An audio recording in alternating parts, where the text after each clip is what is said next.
There is a way to fix other people without them even knowing that you fixed them. I want to share with you this advanced technique that I learned from Pema Chodron. It works like a charm.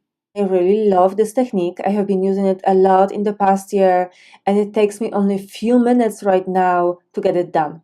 So whenever somebody annoys me, whenever I have to roll my eyes on somebody, I catch it within moments and I take this quality in that person. So I define it.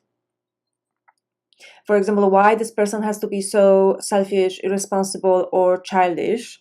Well, I don't have an answer to this question, but I take this quality of, for example, being childish, selfish, or irresponsible, and I look for it within myself.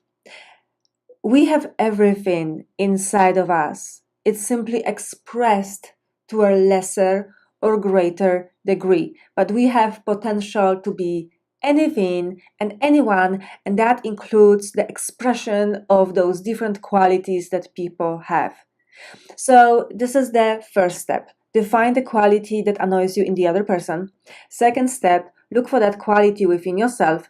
Third step, approach this within you with understanding. Where did it come from? Why do I feel compelled to express this quality? How can I reduce this quality to a minimum? And approach it with kindness and self-compassion. So by that time, I already forgot about the other person. That person is not relevant anymore. They simply served my own personal development and my own self-inquiry. And the next time I'm going to talk into them, I'm going to be more understanding and we'll have closer connection. We are mirrors to each other. The world is our mirror.